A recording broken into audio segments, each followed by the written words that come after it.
Sir ಇದೊಂಥರ ಒಂದು ಹಬ್ಬದ ವಾತಾವರಣ. ಎಲ್ಲ ಇಡೀ ಕನ್ನಡ ಇಂಡಸ್ಟ್ರಿಗೇನೆ ಹಬ್ಬದ ವಾತಾವರಣ. ಯಾಕಂದರೆ ಶಿವಣ್ಣ ಅಂದರೆ ಎಲ್ಲರಿಗೂ ಒಂಥರ ಅದು ಒಂದು ನಮಗಂತೂ ದೇವ್ರ ಸಮಾನ ಸರ್. ಯಾಕಂದರೆ ನಮ್ಮ ಸಿನಿಮಾಗೆ ಅಷ್ಟು ಒಂದು ಗಾಡ್ ಫಾದರ್ ಥರ ನಿಂತಿದ್ದಾರೆ ಸಿನಿಮಾದಲ್ಲಿ, ಆ ಸಪೋರ್ಟಾಗಿ ಇಡೀ ತಂಡದ ಹಿಂದೆ.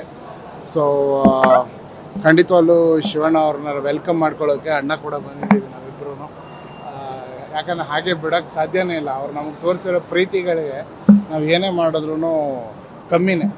ಸೊ ಅಟ್ಲೀಸ್ಟ್ ನಾವು ಒಂದು ಚಿಕ್ಕ ರಿಸೀವ್ ಮಾಡೋದಕ್ಕಾದ್ರೂ ನಾವೆಲ್ಲ ಬಂದು ಇಲ್ಲಿ ನಿಂತು ಅವ್ರಿಗೆ ರಿಸೀವ್ ಮಾಡೋಣ ಅಂತ ಖುಷಿಯಾಗಿ ಎಲ್ಲರೂ ಬಂದಿದ್ದೀವಿ. ಸೊ ಭಾಳ ಖುಷಿ ಆಗ್ತದೆ ಅವ್ರು ಆರೋಗ್ಯಕರವಾಗಿ ಬರ್ತಾ ಇರೋದು. ಆ್ಯಂಡ್ ಖಂಡಿತವಲ್ಲ ಅವ್ರಿಗೆ ದೇವರು ಏನು ಯಾವುದೇ ರೀತಿ ತೊಂದರೆ ಇನ್ನು ಯಾವತ್ತೂ ಬರೋದಿಲ್ಲ. ಏನೋ ಒಂದು ಚಿಕ್ಕದಾಗಿ ಏನು ಗಂಡಾಂತರ ಆಗಬೇಕಿತ್ತು ಅದೆಲ್ಲ ಮುಗಿದೋಗಿದೆ. ಇನ್ಮೇಲೆ ಮತ್ತೆ ಶಿವಣ್ಣ ಅವರು ಇನ್ನೊಂದು 150 ಸಿನಿಮಾ ಮಾಡ್ತಾರೆ, ಇನ್ನೂ ನಮ್ಮೆಲ್ಲರನ್ನ ಎಂಟರ್ಟೈನ್ ಮಾಡ್ತಾರೆ. ನಮ್ಮ ತಂಡದಿಂದ ಅಣ್ಣ ಬಂದಿದ್ದೀವಿ, ನಾವಿಬ್ಬರು ಬಂದಿದ್ದೀವಿ.